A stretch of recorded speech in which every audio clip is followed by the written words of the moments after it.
창세기 1장 26절 말씀입니다.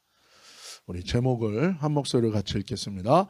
사람을 창조하신 하나님의 선물 두 가지. 우리 한 번 더 읽을까요?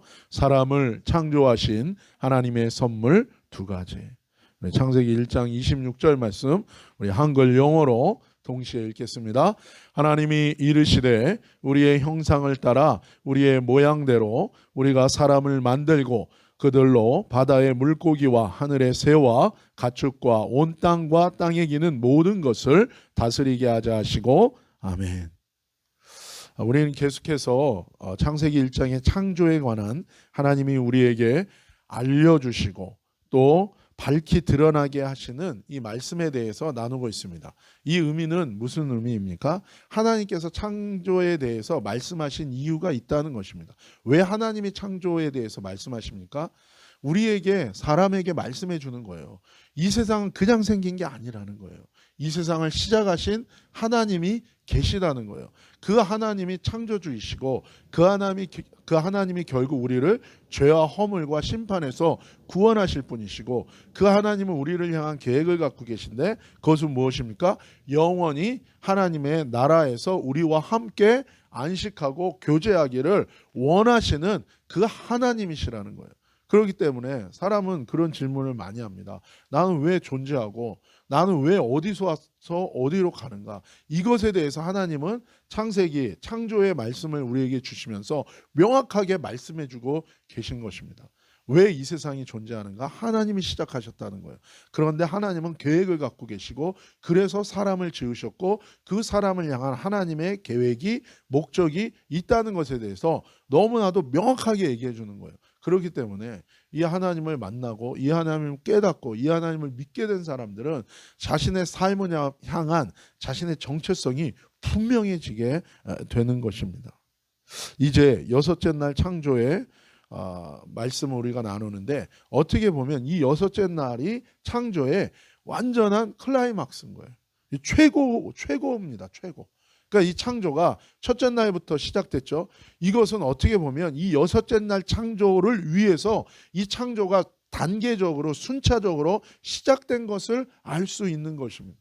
첫째 날의 그 창조만으로도 위대하고 놀라운 거죠. 하지만 하나님께서는 계획을 갖고 계신 거예요.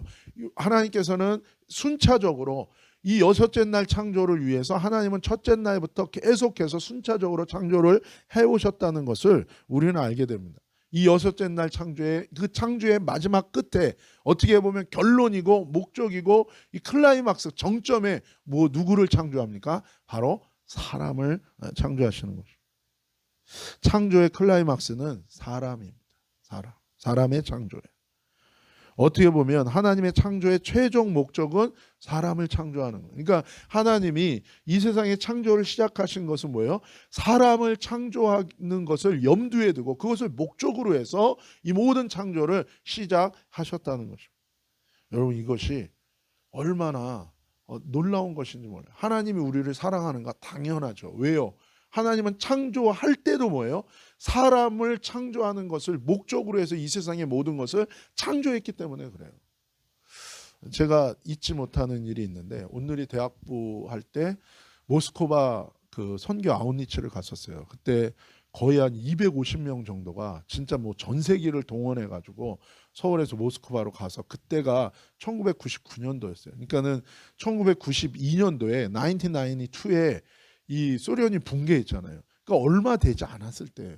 정말 가보면 사회주의의 이 몰락한 이 영향들을 정말 눈으로 피부로 느낄 수 있는 그때에 거기에 가서 정말 250명의 대학생들이 가서 거기서 곳곳에 흩어져서 찬양하고 복음을 전하고 거기 있는 그리스도인들과 함께 하나님을 예배하는 그런 일들을 일주일 동안 있었어요.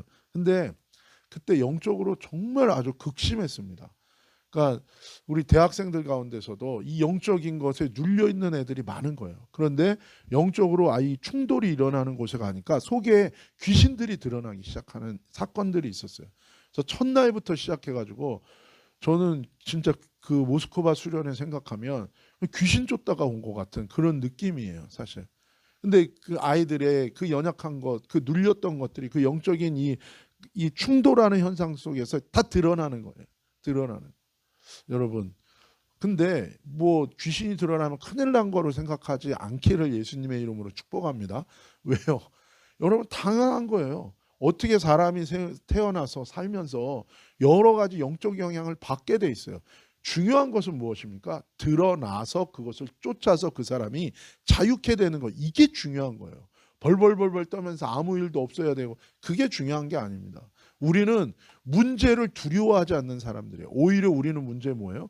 문제 앞에서 믿음으로 결국에는 뭐예요? 그것을 뚫어내고 기도해야 되는 거예요. 여러분, 우리 교회는 어떤 교회입니까?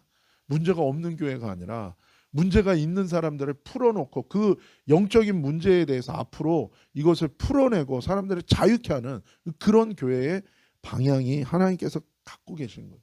그래서 이 모스크바 수련회 때 참 그 이화여대 다니는 애가 있었어요. 근데 얘가 그 전에 배낭여행을 한 거예요. 근데 배낭여행을 하면서 험한 일을 당한 거예요. 그러면서 얘한테 귀신이 들어온 거예요. 그러니까 뭐 집에서도 멀쩡한 딸 그렇게 됐어요. 애가 완전히 이상해진 거예요, 정신이. 그래서 막 집에서도 막 애가 뛰어내리려, 걔네 집이 2층 집 양옥집이었었는데 막 뛰어내린다 그러고 막 죽는다 그러고. 근데 어떻게 거기 또 수련회를 신청해서 온 거예요, 그 아우니츠를. 근데 애가 이제 귀신이 드러나기 시작하는. 그러니까 여러분, 이 아이가 얼마나 힘들겠어요. 그러니까 이 아이의 영은 속에서 막 스트럭을 하는 거예요. 근데 악한 영이 얘를 꽉 사로잡고 있는 거예요.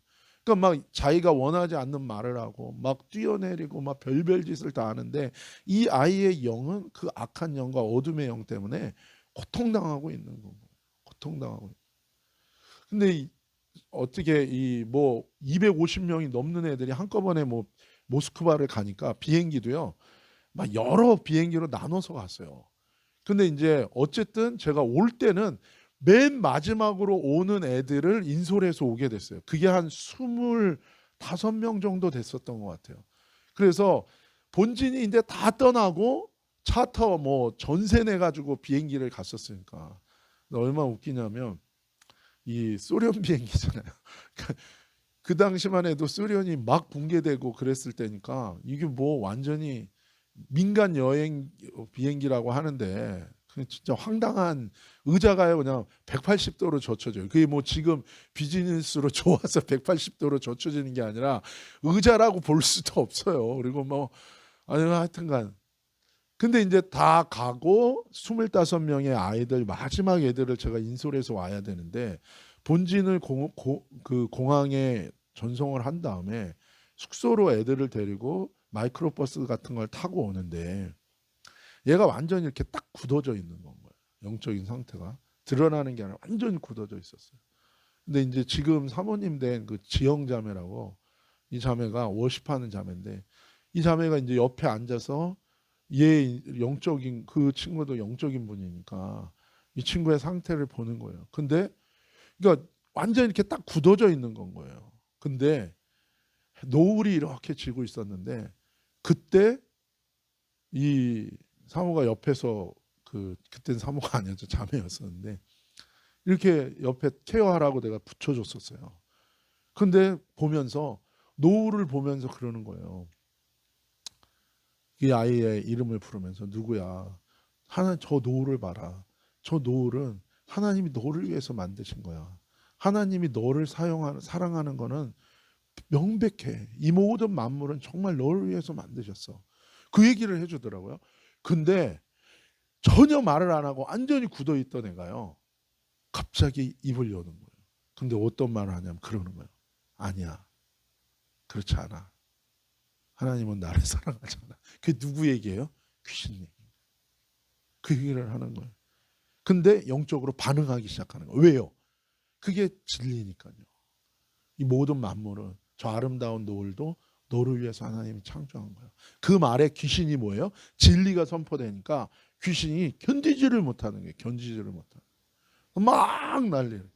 그러면서 그렇게 시작돼서 밤새도록 기도했어요. 여러분, 하나님이 우리를 위하여 이 만물을 창조하신 거예요. 그래서 창조의 클라이막스는 사람인 것입니다.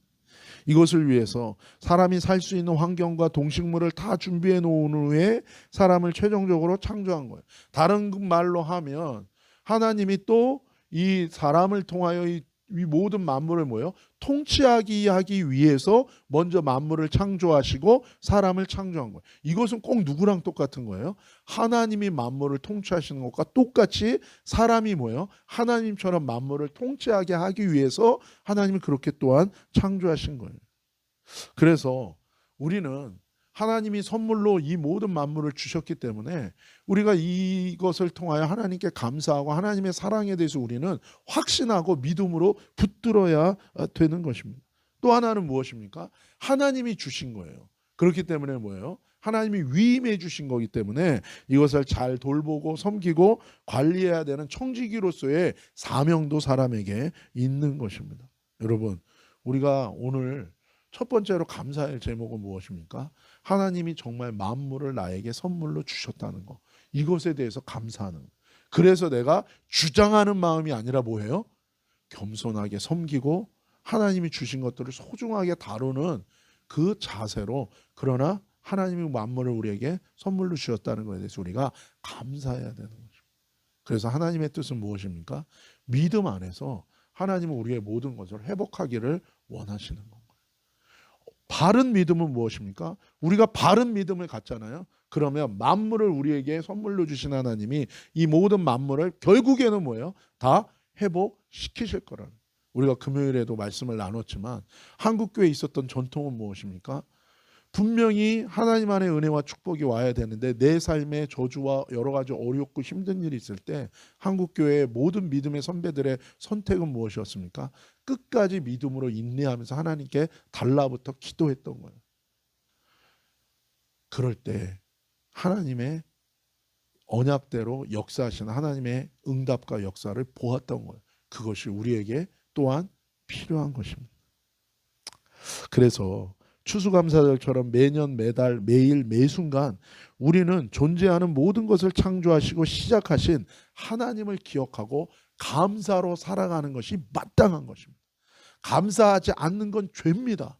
그러나 뭐예요? 감사하는 것은 능력이고요. 감사하는 것은요, 권세인 것입니다. 감사할 때 악한 어둠은 물러가게 되어 있습니다. 어떻게 감사합니까? 아니죠. 감사하십시오. 모든 것에 감사해 보십시오. 저도 살다 보면 여러 가지로 불평이 나오고 안 좋은 게 많이 나올 때가 있는데 그때마다 성령께서 제 안에서 딱 말씀하시는 거예요. 감사해라. 그냥 감사해라. 네가 감당할 수 없는 것들에 대해서 너가 스스로 힘들어하지 말아라. 그러나 너는 내게 감사하라. 그러면 내가 협력하여 선을 이루는 내 역사를 이루리라. 너가 이곳에서 십몇 년 동안 그렇게 왔던 것을 기억해라. 너는 그냥 감사만 해라. 내가 할 것이다. 내가 신원하여 줄 것이고 내가 변호하여 줄 것이니 너는 감사만 해라. 여러분, 저는 우리 교회가 감사하는 사람들로 가득 차게 되기를 예수님의 이름으로 축복합니다. 아니, 여러분이 감사하는 사람이 되시기를 예수님의 이름으로 축복합니다. 없는 것을 보지 마시고 하나님이 주신 것들에 먼저 감사하십시오. 그러면 뭐예요? 하나님이 새로운 것을 더하여 주시는 놀라운 기적이 있을 거라는 거예요. 하다가 중간에 멈추는 게 아니라 뭐예요? 끝까지 감사하는 거예요. 끝까지 뭐예요? 주님을 바라보는 것입니다. 모든 절기는 그 절기의 주인 되시고 절기의 시작이 되시는 하나님을 기억하고 인정하고 그 하나님께 감사하고 찬양하고 예배를 드리라는 거예요. 그럴 때 우리는 뭐예요? 하나님의 뜻 가운데 하나님의 인도함을 받고 그 안에서 하나님의 뜻 가운데 세워지게 된다는 것입니다. 여러분, 모든 것은 하나님의 부르심과 하나님이 주신 은사와 선물과 능력이 다 준비되어 있는 것입니다. 근데 여러 가지 것들로 그것이 막혀 있어요. 그럴 때 우리가 가져야 되는 태도는 무엇입니까? 믿음의 태도예요. 믿음의 태도는 무엇입니까? 하나님을 바라보면서 하나님이 하실 것을 기대하며 나아가는 거예요. 그때 하나님이 하시는 것입니다. 우리 다시 한번 26절 한 번 더 읽어볼까요? 시작. 하나님이 이르시되 우리의 형상을 따라 우리의 모양대로 우리가 사람을 만들고 그들로 바다의 물고기와 하늘의 새와 가축과 온 땅과 온 땅에 기는 모든 것을 다스리게 하자 하시고 아멘. 하나님이 사람을 창조하실 때에 어떻게 창조하셨는지에 대해서 분명하게 말씀해 주십니다. 첫 번째로 말씀하시는 것은 무엇입니까? 우리의 형상을 따라 창조했다는 거예요. 형상을 따라. 이 형상이라는 단어가 히브리어로 찰렘이라는 단어예요. 이미지예요. 이 단어는 짤이라는 단어에서 나왔는데 그 짤이라는 단어가 무엇입니까? 그림자라는 뜻입니다. 즉 사람은 어떻게 창조했습니까? 하나님이 하나님의 그림자처럼 하나님을 나타내는 존재로 창조하셨다는 거예요. 창조의 비밀이 무엇입니까? 이 세상에 존재하는 모든 하나님이 창조한 피조물은 하나님이 하늘의 것을 그대로 드러내는 거예요. 그렇기 때문에 사람은 누구를 드러내는 존재입니까? 하늘에 계신 하나님을 드러내는 존재로 창조하셨다는 거예요. 본체는 아니에요, 우리는. 하지만 본체의 윤곽을 나타내는 하나님의 본체를 보여주고 나타내는 유일한 이 세상에 존재하는 하나님을 보여주는 그림자가 누구예요? 존재가 사람인 거예요. 사람.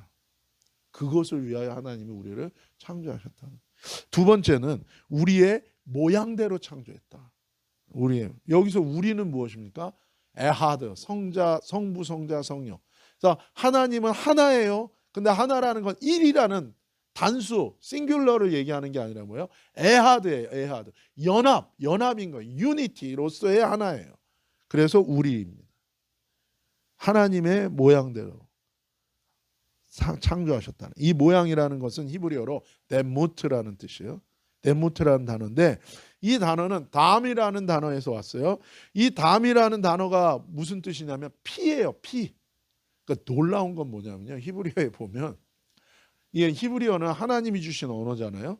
그래서 그 언어 속에는요. 사람이 사회적인 합의로 만든 언어가 아니라 거기는 하나님의 마음과 하나님의 생각이 담겨져 있기 때문에 사람이 어떻게 아나라는 이 창조의 비밀이 때로는 그 단어 속에 숨겨져 있기도 하는데 이 남이라는 단어는 피예요.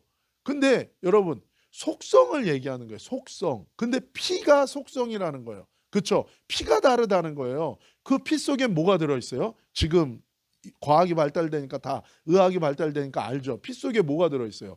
DNA가 들어있는 거예요. DNA.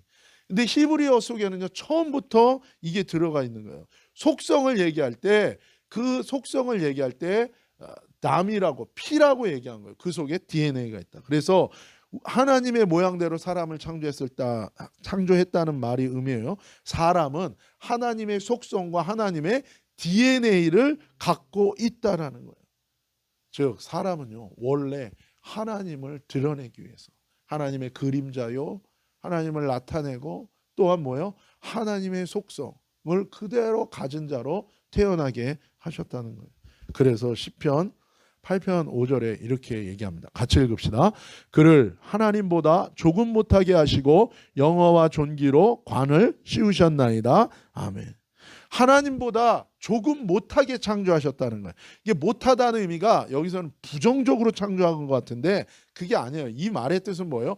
거의 하나님과 같게 창조하셨다는 거예요. 본체는 아니지만 하나님의 그림자요, 하나님의 속성과 DNA를 그대로 갖고 있고 하나님의 모든 권세와 권위를 그대로 물려줘서 이 땅에서 하나님처럼 만물을 통치하는 자로 사람을 창조하셨다는 것입니다.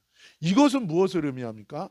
사람이 타락하면서 그 권위와 권세를 잃어버렸지만 예수 그리스도 안에서 그 권위와 권세가 그렇게 회복될 수 있다는 것을 또한 역설적으로 보여주는 거예요.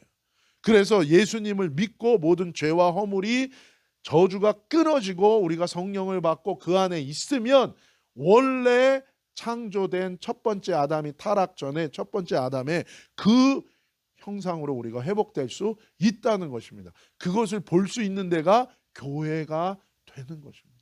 그래서 뭐예요? 교회는 하나님의 놀라운 두 가지 권세가 있다는 거예요. 우리가 뒤에서 살펴볼 것입니다. 그러면서 뭐예요? 영광과 존귀로 관을 씌워줬다는 거예요. 관이 뭐예요? 이게 왕관을 의미하는 것입니다. 하나님처럼 영광과 존귀의 권세로 다스리고 통치하는 존재가 사람이라고 얘기하는 거예요. 왜요? 처음부터 하나님이 사람을 그렇게 창조했기 때문에 그래요. 그래서 예수 믿는다는 것이 무엇입니까? 그렇게 우리가 회복되는 것을 의미하는 거예요. 사도행전에서 보여주는 그 모든 모습들은 뭐예요? 바로 이 말씀 그대로 예수 그리스도 안에서 회복되어진 모습을 보여주고 있다는 것입니다. 그냥 모여가지고 종교적인 나의 어떤 걸 채우기 위한 것이 아니라는 거예요. 그게 아니라 뭐예요? 하나님은 왜 우리를 구원하는가? 여기서 회복되어서 하나님의 부르심의 사역을 감당하라는 거예요. 무엇입니까? 또 다른 사람을 내가 기도로 살리는 거예요.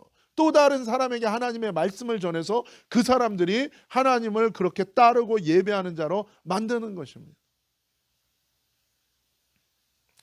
이 말씀처럼 창세기 1장 26절에도 이렇게 사람을 하나님의 그림자처럼 하나님의 속성인 영광과 존귀한 존재로 창조하신 이유가 동일하다는 거예요. 동일하다는 거. 그리고 그것이 무엇으로 나타납니까? 26절에 그 다음에 모든 것을 다스리게 하잖아요. 하나님이 왜 사람을 하나님보다 못하게 하나님처럼 그렇게 영광과 존귀로 창조했는가? 하나님처럼 창조했는가? 영광과 존귀한 자로 창조했는가? 바로 관을 씌우시기 위해서 왕의 왕처럼 통치하기 위해서입니다.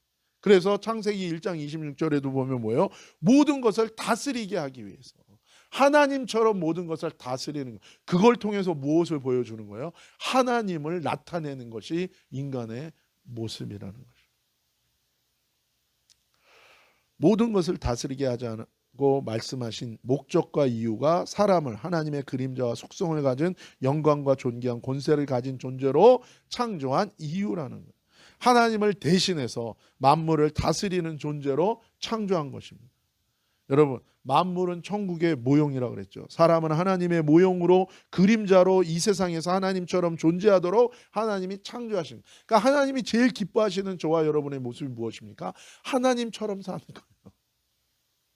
하나님처럼 산다는 게 무엇입니까? 내가 막 다 그게 아니라 하나님처럼 산다. 하나님의 형상으로 사는 거예요. 그래서 뭐예요? 예수님의 형상을 담는 것이 그리스도의 장성한 분량에 이르는 것이 목적인 거예요. 신앙생활에. 그래서 뭐예요? 성령을 따라 사는 사람이 결국에 뭐예요? 성령의 열매를 거두게 된다고 얘기하고 있는 것입니다.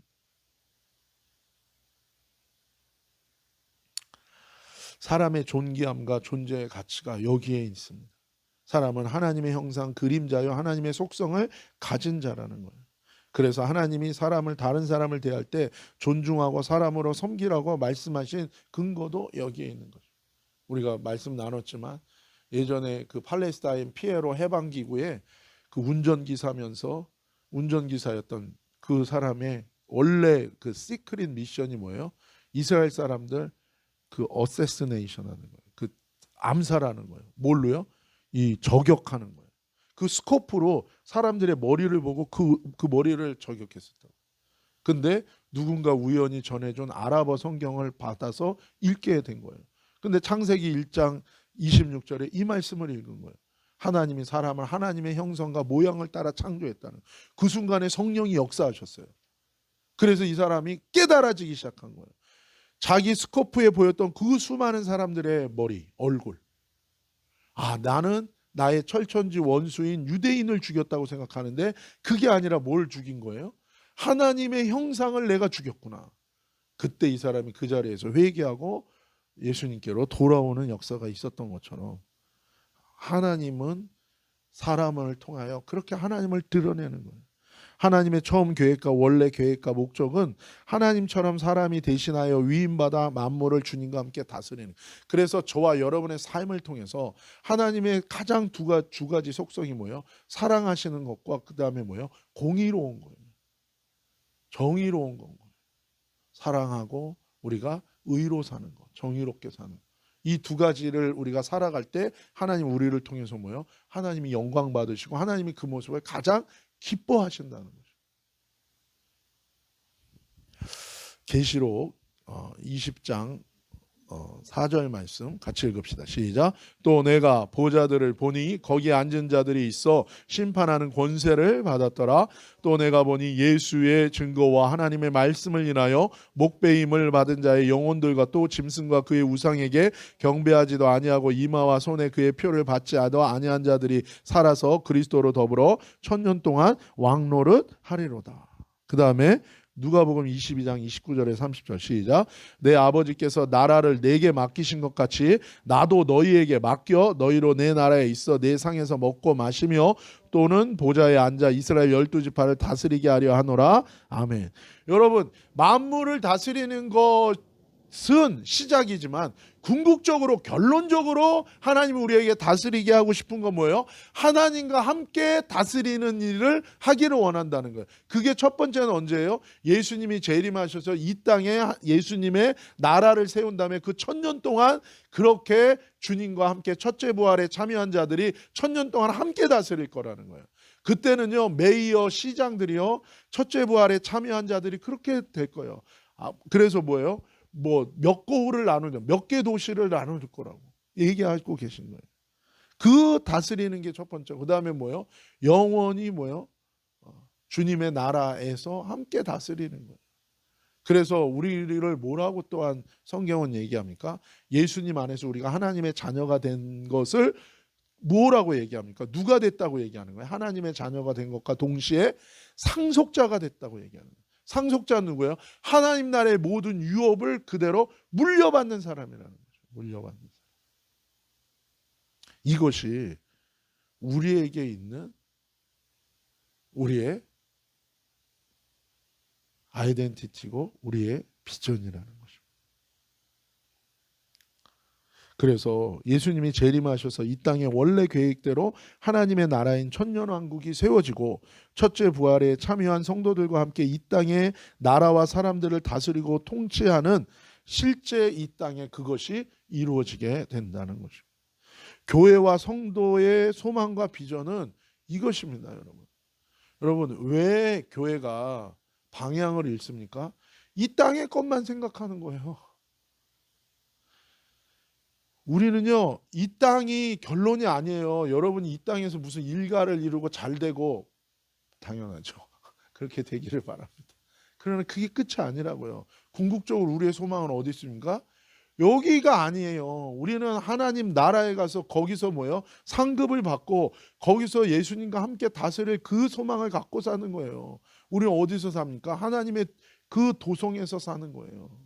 그리고 하나님과 함께 다스릴 그 소망으로 사는 거예요. 그렇기 때문에 그런 사람들은요, 이 땅에서 다르게 살게 돼 있어요.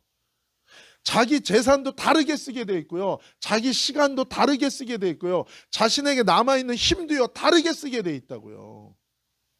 그게 교회예요. 그래서 교회 다니는 사람들이 다른 거는 오직 거기에서 나눠질 수 있습니다. 근데 현실적으로 사람들이 그렇지 않아요. 왜요? 희미해진 거예요. 첫 번째 뭐가 희미해졌습니까? 예수님을 통하여 구원받은 감격이 희미해진 것입니다.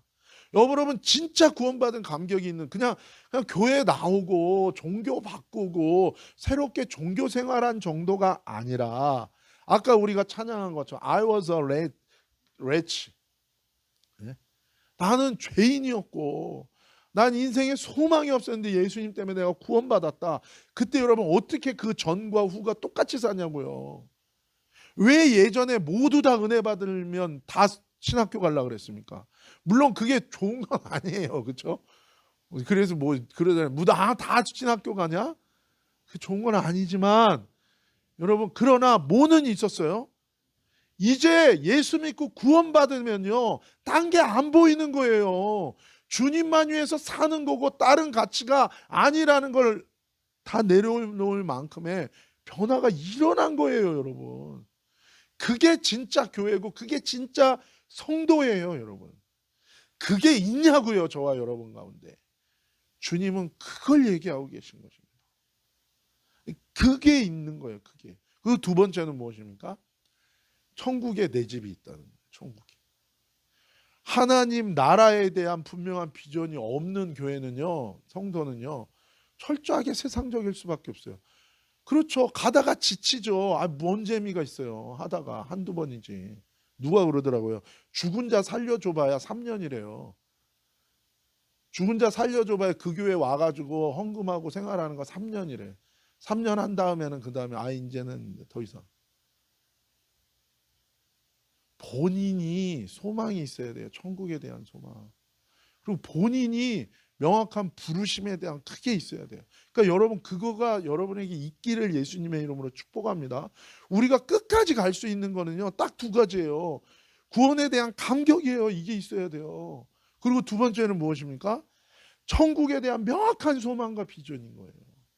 그리고 상급에 대한 비전이 있어야 돼요, 여러분. 여러분, 누가 그렇게 삽니까? 솔직히 말해서. 그렇죠? 아니, 똑같이 예수 믿고 구원받았는데, 아니 뭐 그렇게 저렇게 살아도 뭐 어차피 구원받는 거 똑같은데 누가 하겠어요? 여러분, 금요일날 얘기한 것처럼 구원은 은혜로 받습니다. 그러나 뭐예요? 심판은 행위로 받아요. 상급도 행위로 받습니다, 여러분. 천국에 홈리스 있어요. 그러나 구원받은 자체가 너무 좋죠. 그러나 상급이 있다고요. 이게 무슨 여러분 막 여기 교회 헌신시키려고 막 이렇게 막 그거 아니에요. 있다고요. 외전도 하는데요. 나가가지고 모양 빠지게. 상급이 있어요. 주님을 위해 넌 날 위해서 뭐 했냐? 주님 물어보신다니까요. 그래서 예수님이 재림하실 때 공중에서 주님을 맞잖아요. 그때 하나님의 영광이 임한다고요. 그때 딱 정해지는 거예요. 너는 몇 고을, 넌 몇 개 도시, 넌 나와 함께 이렇게 다스리자. 이게 결정되는 거예요. 물론 주님은 또 다른 안전장치도 해놨습니다. 그건 무엇입니까? 7년 대환란을 준비하셔서 분명히 생명을 받은 자인데 죽은 자처럼 똑같이 살아. 그 죽은 자가 잠자는 자들이여 죽은 자 가운데서 깨어나라. 그래서 7년이라는 있어요. 그걸 피하는 휴가는 없습니다, 여러분. 그건 거짓말이에요. 성경적이잖아요. 비성경적인. 그래서 여러분, 교회는 이 두 가지 소망이 있는 거예요. 무엇입니까? 구원에 대한 감격. 그러고 났더니 세상이 다르게 보이죠. 세상에 이전에 귀하던 게 분토처럼 보이는 거예요. 법대 안 갑니다. 신학대학 가는 게 더 좋게 보이는 거예요. 왜요? 최고니까. 바뀐 거야, 진짜. 그리고 두 번째 뭐예요? 천국에 대한 명확한 소망과 상급에 대한 명확한 소망이 있는 거예요. 그래서 이 소망이 없는 교회와 성도는 끝까지 못 갑니다. 그리고 사실은 이 구원의 감격은 감사죠. 그렇죠? 나를 구원해 주신 것에 대한 감사. 그래서 모든 것을 이기는 거예요. 현실은 진짜 나만 감사해. 주변은 하나도 감사 안 해. 그래도 뭐예요? 근데 뭐예요? 이 감사로 뚫고 가는 거예요. 이게 진실이니까. 언젠가는 알게 되리라. 어떤 분이 평생을 예수님 안 믿던 외할머니가 계셨대. 그 외할머니가 자기가 예수님 믿으니까 뭐 그렇게 핍박을 하는 거예요. 너무 사랑하는 손자인데 예수님을 믿은 거예요. 그랬더니 그냥 막 너무 핍박을 한 거예요. 근데 뭐예요? 이 손자가 할머니가 그런 거예요. 네가 나를 사랑한다면 교회 가지 마라. 그게 나를 사랑하는 거다. 나 죽은 다음에 가라. 여러분, 이게 유혹이죠. 그렇죠? 그럴까? 사시는 동안 얼마 사신다고 마음이라도 편하게 해드릴까? 아니에요. 근데 기도하는데 주님이 그런 거예요. 나도 사랑한다. 니네 할머니를. 난 반드시 구원할 것이다. 그러니까 처음에 그냥 교회 단다고 막 할머니 얘기도 안 하고 막 널 키워놔봤자 소용이 없구나. 그러고. 근데 뭐예요? 하나님은 은혜를 주신 거예요. 그 기도에 20년 넘게 기도했는데 결국 그 할머니가 뭐예요? 예수님 영접한 거예요. 그래서 환상을 보여주시는데 천국에서 옷을 세마포를 입고 집에 딱 계셔. 홈리스가 아니네. 주의 종을 키운 그 상급이 있는 거예요. 여러분, 감사는요, 구원에 대한 감격과 함께 이게 감사고 우리는 이 감사로 사는 거예요. 두 번째 뭐냐면 천국에 대하여 내 집을 예비. 예수님이 그랬잖아요. 제자들한테 너희 살 집을 내가 예비하러 간다. 우리 교회에 계셨던 분 중에 어떤 분이 그 얘기를 했어요. 자기가 어느 날은 이렇게 기도하는데 하나님이 보여주신 거예요. 뭘 보여주셨어요? 천국의 자기 집 터를 보여줬어요. 그리고 얼마가 지난 다음에 한 1, 2년 지난 다음에 봤더니 거기에 이렇게 집이 올라가고 있는 걸 보여주셨어요. 여러분, 이게 얼마 감사해요. 솔직히 말해서. 우리는 아브라함의 후손도 아닌데, 그렇죠? 근데 하나님이 그렇게 이 두 가지 감사. 내가 돌아갈 집이 있다. 우리는 이 감사로 사는 자. 이 사람들이 기름을 준비한 지혜로운 5 처녀인 것입니다. 중간에 기름이 떨어지지 않고 준비하지 못하는 어리석음이 아니고 마음을 세상에 뺏기지 않을 수 있는 거예요. 이 두 가지 감사로 살아갈 때 어떤 감사요? 구원의 감격에 대한 감사, 그리고 천국의 소망에 대한 감사, 내가 돌아갈 집이 있는 것에 대한 감사. 첫 번째 사람인 아담은 하나님이 주신 이 권위와 권세를 사단에게 속아 자기 욕심을 따라 행함으로 사단한테 다 뺏긴 거예요. 도둑질 당했어요. 아담은 사람의 대표입니다. 그래서 두 번째 아담인 예수님이 오셔서 십자가에 죽으시면서 우리의 모든 죄와 허물을 대신 다 지셨어요. 다 갚아주셨어요. 그래서 요즘에 이제 뭐 학비 탕감 뭐 이런 거 있는데 예수님이 내 모든 죄에 대한 값을 다 갚아주셔. 저주 다 갚아주셔. 그게 뭐예요? 성경에서 말하는 기업 물을 자가 되어주신 우리 기업 물을 자가 되어주신. 그래서 예수님이 우리의 신랑이신 것입니다. 이제는 뭐예요? 그거는 뭘 의미해요? 첫째 아담이 뺏긴 권위와 권세가 다 회복됐다는 거예요. 이제는 믿음으로. 그래서 예수님이 뭐라 그래요? 너희가 나를 믿으면 내가 한 일을 너희도 하겠고 내가 한 것보다 더 놀라운 일을 너가 행할 것이다. 이 근거가 여기에 있는 것입니다. 교회는 이 권세와 능력을, 이 구원에 대한 은혜를 갖고 있는 것이라는 거죠. 저와 여러분이 무엇을 어떻게 살아야 되냐? 그걸 위해 살아야 되는 거예요. 영혼 구원하라고. 교회와 성도는 이것을 알아야 돼요. 사단은 이거를 우리가 아는 걸 원치 않아요. 그리고 이 믿음을 가져야 돼요. 그 속에는 우리가 어떻게 살 것에 대한 부르심이 들어가 있는 것입니다. 예수님 안에서 하나님 형상이 우리 안에 회복되었고 그 권위와 권세도 회복된 거예요. 이제는 뭐예요? 모든 만물이 성도의 통치를 받게 되는 것입니다. 그래서 우리가 선포할 때 이루어지는 것입니다. 여러분, 하나님의 뜻이 하늘에서 이룬 것처럼 교회와 성도들을 통해서 이 땅에 이루어지게 됐다는 것입니다. 하나님 말씀으로 우리의 정체성과 믿음을 회복하면서 우리는 이것을 사용해야 되는 거예요. 그리고 우리의 기도가 회복돼야 되는, 우리의 어떤 기도가 회복되는 거야? 선포의 기도가 회복되는. 이게 아니라 뭐야? 선포의 기도. 제가 말씀드렸죠. 대학로에서 전도하는데 어떤 분이, 나이 드신 분이 지나가서 예수님 믿으십니까? 그랬더니 예수님 믿으십니까? 예수님 믿으시냐고. 나중에 알고 봤더니 권사님이에요. 그 근처 교회에.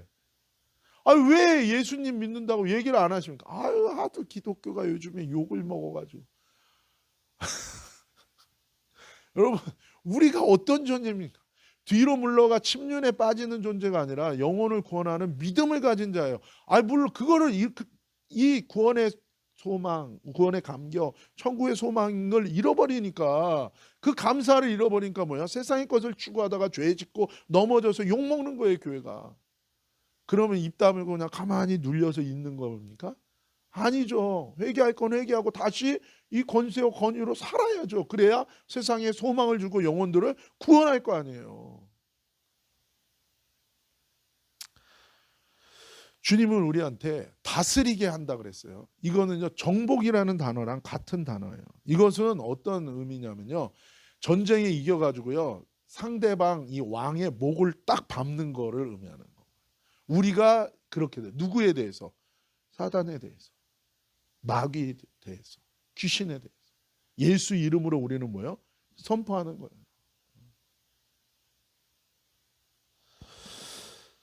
창세기 3장 15절에 여자의 후손 여자의 후손이 누구예요? 예수님이고, 그리고 예수님 안에서 거듭난 교회와 성도들이에요.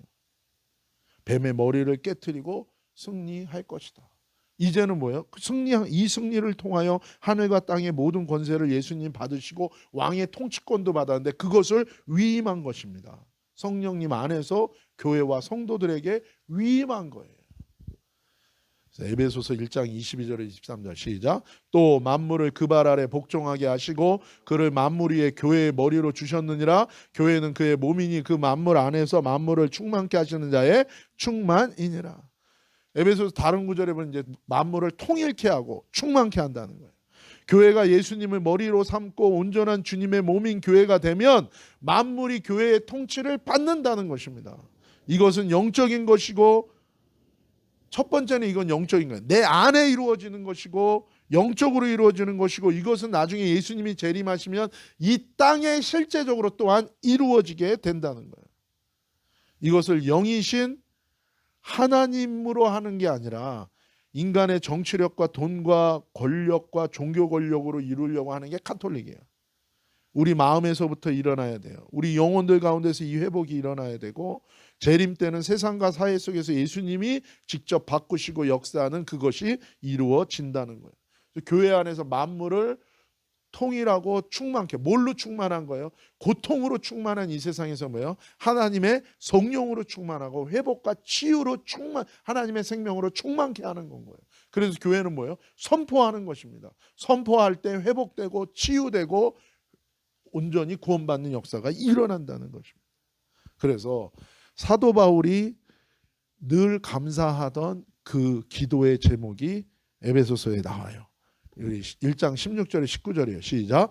너희를 인하여 감사하기를 마지 아니하고 내가 기도할 때에 너희를 말하노라. 우리 주 예수 그리스도의 하나님 영광의 아버지께서 지혜와 계시의 영을 너희에게 주사 하나님을 알게 하시고 너희 마음 눈을 밝히사 그의 부르심의 소망이 무엇이며 성도 안에서 그 기업의 영광이 풍성이 무엇이며 그의 힘의 강력으로 역사하심을 따라 믿는 우리에게 베푸신 능력의 지극히 크심이 어떤 것을 너희로 알게 하시기를 구하노라. 아멘. 여러분, 교회하면 그냥 사람들 많이 모여서 재정이 넘쳐서 그 돈 가지고 뭐 누구를 도와주는 거, 이거 이상의 것은 생각을 안 해요. 물론 그거 해야 돼요. 그러나 원래 교회에 사도 바울이 지금 노래하고 얘기하고 선포하고 설명하고 있는 것은 무엇입니까? 교회에 하나님이 주신 구원받고 하나님의 형상이 회복된 자들이 모여 있는 곳에 하나님이 주신 권세와 권위와 영적인 능력이 있다는 거예요. 그걸로 세상에 있는 사람들을 회복시키고 풀어내는 것, 여기에 하나님의 영광의 풍성함과 능력이 드러난다고 얘기하고 있는 것입니다. 16절에 보면 주신 것에 대해서 감사하고 그렇기 때문에 내가 너희들한테 기도한다는, 무슨 얘기입니까?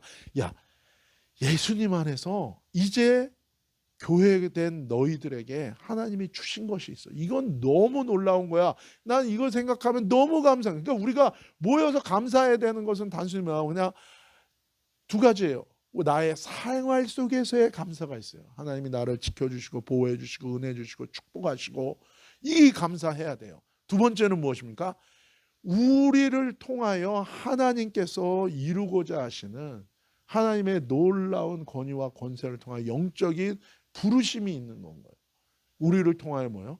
회복하고 치유하고 구원하기 위해서 하나님이 우리에게 주신 영적인 권위와 권세와 능력이 있다는, 그것을 받은 것을 또한 감사해야 된다는 것입니다. 그러면서 그걸 감사하면서, 그렇기 때문에 이제 감사하면서 사도 바울은 교회, 에베소 교회를 향하여 뭐예요? 그래서 내가 너희들을 위해서 기도하는 게 있다. 너희가 이걸 받았으니까 하나님께 감사해라. 그리고 내가 꼭 너희를 위해서 기도하는 게 있다. 너희가 이거 받은 거를 알아야 되고, 그 다음에 뭐예요? 이 받은 거를 깨닫고 이제 그 받은 것을 따라 너희가 뭐예요? 사역하고 살아야 된다는 건 거예요. 그게 17절이에요. 성령 안에서 영으로 깨닫고 알게 되어 믿음으로 순종하게 되기를 원한다는 거예요. 이걸 깨달아야 돼요. 교회가 이걸 못 깨달으면 평생을 교회 다녀도 그냥 왔다 갔다 하고, 교회 멤버로서 그냥 뭐 하고 동호회 활동합니까? 교회에서. 이거 깨달아야 돼요. 그래야 부르심이 뭔지를 알고 죽을 때까지 무엇을 위해 살 줄, 하나님 나라를 위해 사는 게 그건 거예요. 그 주님이 그러면 너가 나랑 무슨 상관이 있냐? 여러분, 상관이 있는 자가 되기를 예수님의 이름으로 축복합니다. 예수님과 상관이 있어야죠. 내가 정합니까? 정해져 있다고요. 그래서 사도 바울이 야, 이게 정해져 있고 이게 뭔지를 좀 깨달아라 라고 얘기하는 거예요. 18절, 영의 눈을 열어주셔서 부르심의 소망과 나중에 그 부르심을 잘 감당한 자들이 받게 될 상급이 뭔지에 대해서 얘기하고 있는 거예요. 뭐라고요? 깨달아야 될 게 뭐라고요? 영의 눈을 열어주셔서 부르심의 소망, 내가 무엇을 따라 부르심을 받았는지 알아야 된다는 거예요. 집사님을 부르셨다고 하나님이 뭘 부르셨을까요? 집사님은 나랑 다르게 생겼어요. 집사님은 나랑 달라요. 왜요? 하나님이 집사님을 독특하게 집사님만으로 지으신 거예요. 우리 박혜련 집사님은 세상에 둘이 아니에요. 하나예요. 그러면 집사님한테 뭐예요? 집사님한테만 준 하나님의 부르심이 있는 거예요. 그럼 부르심은 뭐예요? 부르심을 감당하려면 뭘 줘요? 은사를 주겠죠. 그 은사를 주는 거예요. 이게 있어요. 이게 다 개발되지 않았을 수도 있어요. 왜냐하면 교회 안에서 하는 일은 뭐냐? 그 은사가 뭔지를 밝히고 그걸 역할을 누가 해야 되는 거예요? 영적 지도자가 해야 되는 거예요. 보면서 뭐예요? 기도해 주면서 이게 있구나 발견하고 그것을 뭐예요? 사용해야 되는 거예요. 그 사용해서 뭘 하는 거예요? 교회를 세우는 거예요. 교회를 세운다는 게 뭐예요? 교회를 잘 이렇게 하는 게 아니라 영혼을 구원해서 주님의 몸으로 세워가는 건 거예요. 이 교회를 향한 하나님의 부르심이 있습니다. 그것은 뭐예요? 그걸 위해서 온 거예요. 왔다 간 사람들도 있습니다. 근데 왔어요. 왔다면 뭔가 있는 건 거예요. 그거를 해야 되는 건 거예요. 그걸 얘기하는 거예요. 영으로 그거를 깨닫게 되면 어떻게 된다는 거예요? 영의 눈을 열어주면 뭐라고요? 뭘 열어준다고요, 여러분? 영의 눈을 열어줘요. 제가요, 오늘 교회에 있을 때 은사 발견 세미나 담당을 오랫동안 했어요. 그러니까 제가 요즘에 이거를 말씀을 계속 깨달으면서 그때 했던 세미나, 제가 미국에 처음 온 게 그것 때문에 온 거였어요. 하나님이 계속 미국을 오늘교회 있으면서 미국 갈 기회가 정말 많았어요. 근데 신기하게 하나님이 가지 말라 그러는 거예요. 여러 가지 또 길도 막히고. 그래서 왜 그러지? 그러다가 은사 발견 세미나 딱 하고 샌디에고 온누리교회가 그때 막 세워졌을 때예요. 그때 그 처음에 이거 찬양하는 종민 목사님이 처음에 그분은 나중이고 처음에 송경보 목사님이 개척했을 때 그때예요. 근데 그때 그 세미나를 하러 가는데 그때는 하나님이 딱 허락하시는 거예요. 그래서 갔더니 형제 중에 미국에 있냐? 원래는 대답하면 안 되는 거래요. 있다 그랬어요. 근데 이 영사가 갑자기 그걸 들었는데도 꽝 찍는 거예요. 10년짜리. 그러면서 오게 된 거예요.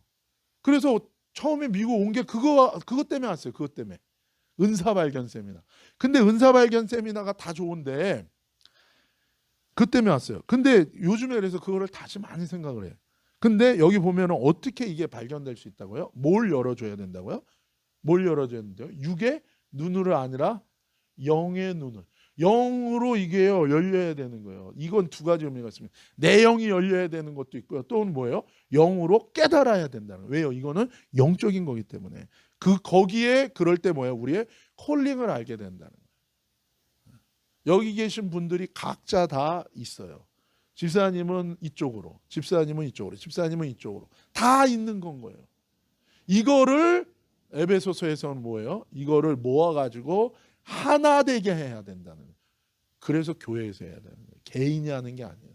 교회의 질서를 따라 은사를 하라는 게 이건 거예요. 왜요? 왜 은사를 줬어요? 부르심 있는 거. 무슨 부르심? 하나님 나라를 위해서 주님의 교회를 몸을 세우기 위해 영혼을 세우는 건 거예요. 그렇기 때문에 이거는 단독적으로, 그러니까는 누가 뭐 은사가 임하고 뭐 능력이 임하면 뭐 아무도 없잖아요. 뭐 내가 너를 위해 이제 네보다 능력이 더, 그거는 아닌 거고 같이 이루어진다는 거예요. 영의 눈을 열어 부르심의 소망과 그 부르심을 감당했을 때 나중에 뭐예요? 상급이 있다는 거예요. 그러니까 상급은 내가 이거 했으니까 좋은 일 했으니까 상급이 있을 거야가 아니라 뭐예요? 뭘 따라서 해야 돼요? 나에게 원래 내가 태어날 때 원래 나한테 주신 콜링이 있다는 거예요. 그걸 따라서 내가 감당해 했을 때 상급이 오는 거예요. 그냥 내가 생각할 때 요거 다 좋은 일이잖아, 그러니까 내가 이거 했으니까 상급 주세요가 아니라는 거예요. 상급은 어떻게 온다고요? 원래 나의 부르심이 있다고요. 그래서 미국의 어떤 목사님은, 이분은 목회를 너무 잘했어요. 근데 하나님이 딱 그러는 거예요. 이제 그만하라는 거예요. 너는 교사로서의 부르심이 있다는 거예요. 가르치는 걸로 하라는 거예요. 그래서 처음엔 막 저항했어요. 그랬더니 주님 뭐라 그래요? 너 생명을 내가 데려갈 수도 있다. 왜요? 부르심이라는 건 내 생명과 연관이 있어요. 사도 바울은 무슨 부르심입니까? 이방인의 사도로 세움을 받았잖아요. 그래서 뭐라고 해요? 내가 전하지 않을 수 없다. 부득불, 그게 아난케, 헬라어로 뭐예요? 숙명이라는 거예요. 그것과 자신의 생명을 동일시하는 거예요. 왜 내가 여기 존재하면, 구원받았으면 그냥 데려가면 되지. 두 가지예요. 여러분 연단하기 위함이에요. 그리스도의 형상을 이루기 위해서 우리를 빻는 거예요. 사람 막대기가 인생 책찍으로 우리를 다루시는 거예요. 그래서 그리스도의 형상 나오라고, 사랑하는 자 되라. 두 번째는 뭐예요? 은사와 부르심을 따라 너에게 있는 사명 감당하고 살으라고요. 나중에 주님이 그러는 거예요. 주님, 내가 이런 좋은 일 했고 저런 좋은 일 했고 내가 이렇게 해서 이렇게 좋게 살았어요. 근데 주님은 그래, 아니 그거 말고 너는 너 부르심 뭔지 알아? 그런 건 듣도 보도 못했는데요. 그런 얘기는 안 들었는데 난 그냥 좋은 성도로만 살았는데. 그게 아니라 너의 부르심 멍한 거예요. 왜냐하면 하나님은 우리에게 뭐예요? 저와 여러분을 통하여 하나님의 형상이 돼서 하나님을 드러내는 그림자요. 저와 여러분을 하나님의 부르심을 따라 하나님의 영광을 드러내는 통로로 세우셨기 때문에. 그래서 이게 중요하다. 그래서 우리가 또 하나 감사해야 되는 것은 무엇입니까?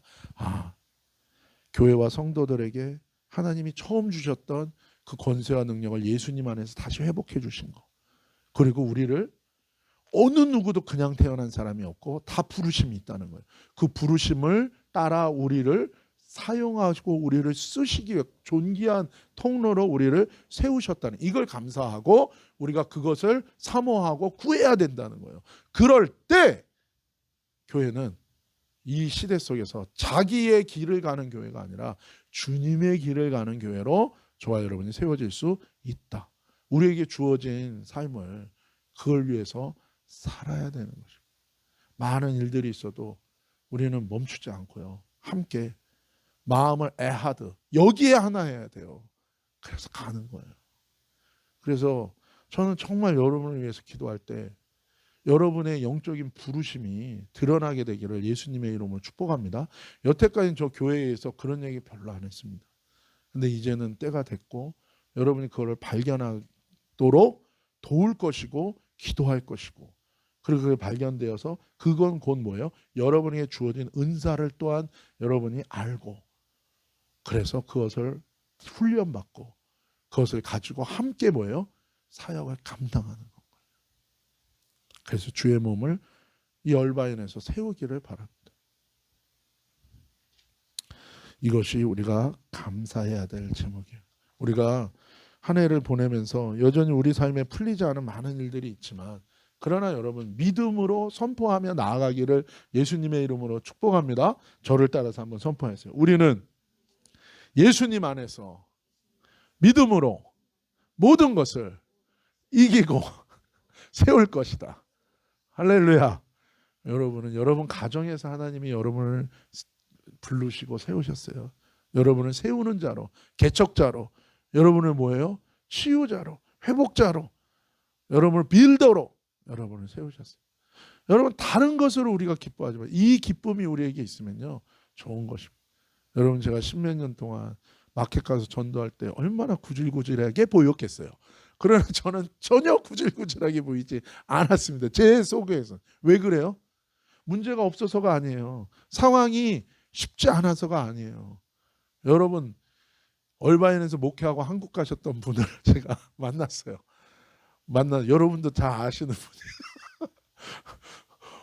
근데 그분 만났는데 저한테 그러더라고요. 야, 얼바인에서 3년 이상 버티기 힘들 텐데. 그때 제 마음 가운데 그런 마음이었어요. 맞습니다. 사람이 하는 일이라면 안 될 것입니다. 그러나 하나님이 하시는 것이기 때문에 하나님이 은혜 주시고 하나님이 말씀하시고 하나님이 이끌어 가실 것입니다. 여러분, 우리가 이 감사와 이 소망과 우리가 이 부르심을 바라보고 간다면 기뻐할 수 있는 거예요. 그리고 그것은요, 나중에 하나님이 반드시 사람들 앞에서도요, 신원하시고 변호하시고 드러나게 하실 날이 올 것입니다. 그 소망과 감사로 승리하는 저와 여러분 되시기를 예수님의 이름으로 축복합니다. 그리고 앞에 보니까 너무 아름답습니다. 매주 갖다 놓으면 저 좋을 것 같아요. 왜냐하면 제가 말하는 거는 여기를 그냥 왜 이거를 왜 갖고 오라고 그랬냐면 하여튼간 여기를 막 채웠으면 좋겠어요. 그러나 이제 제일 하나님이 원하시는 건 뭐예요? 이 과일이 아니라 생명으로 채워지는 거듭나. 근데 어떤 사람들 그냥 세상에서 잘 나가고 편하고 이런 게 아니라 힘들고 어려운데 예수 만나서 죽고 싶었던 사람이, 자살하고 싶었던 사람이 예수님 안에서 새롭게 돼서 오는 거. 이거 위해서 하자는 거예요. 여러분, 이 살기 좋은 얼바인에서 몇 년 사셨는지는 모르겠지만 여러분이 얼바인에 살았다면 여러분을 통해 하나님이 하고 싶은 열매가 하나 남으시기를 축복합니다. 제 열매가 있어요. 어떤 열매입니까? 자, 잊어지질 않아요. 제가 고등학교 고3 때 여름방학 때인데 교회 가서 기도하러 갔어요. 왠지 그냥 기도하고 싶었어요, 그날.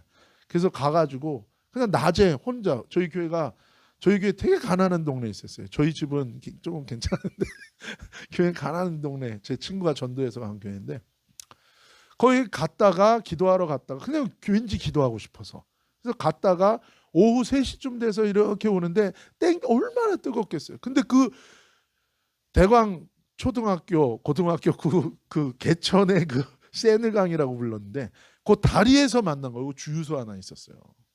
거기서 얘를 만난 거예요. 얘는 이 동네 살지도 않아요. 어디 갔다가 걸어오다가 거기서 만난 거예요.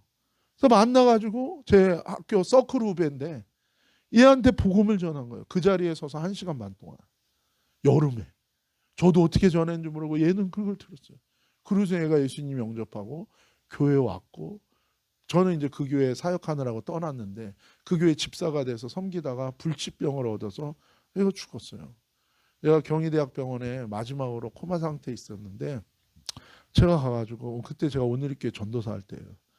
가서 야 현덕아, 이 신현덕인데 현덕아 형 왔어.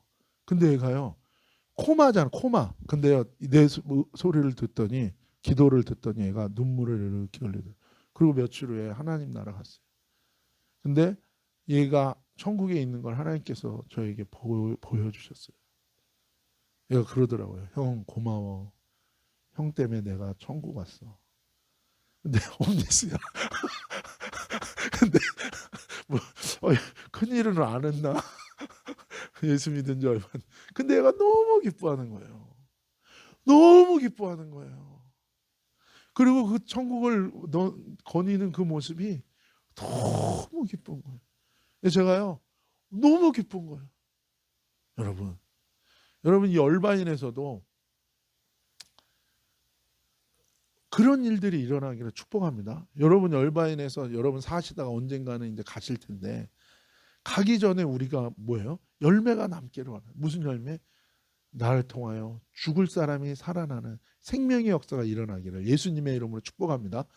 이거가 목사님이 강요하는 아니에요. 제가 여러분한테 우리가 하는 건 하나도 없습니다. 우리는 뭐만 하면 돼요? 기도만 하면 돼요. 기도. 그럼 뭐야? 하나님이 우리를 통하여 일하십니다. 그걸 위해서 우리가 함께 바라보고 함께 마음을 합하여 기도하자는 거예요. 반드시 하나님이 그 일을 이루실 줄로 믿습니다. 그래서 내년에는요 그 열매로 여기가 가득 차길 필요합니다. 기도하겠습니다. 이 시간에 우리 말씀을 붙들고 여러분 삶에 여전히 우리의 삶에 현실적으로 우리의 삶에 많은 일들이 어려움이 있을 것입니다. 그러나 낙담하지 마십시다. 우리 좌절하지 마십시다. 주님이 우리에게 말씀하신 것이 있고 우리 각자에게 다 말씀하십니다. 저도요 내 삶에 어떤 일들을 놓고 기도하면요 하나님이 약속을 주세요. 하나님이 할 거다. 너는 초조해하지 말아라. 너는 낙담하지 마라. 반드시 내가 할 거다. 여러분, 기도는 공짜가 없어요. 하나님을 의뢰하는 자, 왜요? 만물을 충만케 하시는 그 권세를 예수 그리스도 안에서 저와 여러분에게 주셨기 때문에 여러분 믿음으로 선포하시고 계속해서 주님을 예배하고 주님을 사랑하고 교제하는 그 자리를 떠나지 마십시오. 하나님이 하실 것입니다.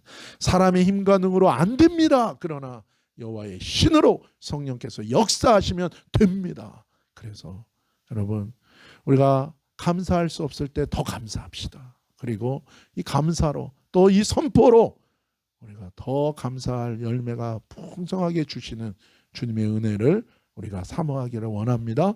여러분, 이 시간에 믿음으로 모든 것들을 주님께 맡기며 우리 한 목소리로 기도하며 나가겠습니다.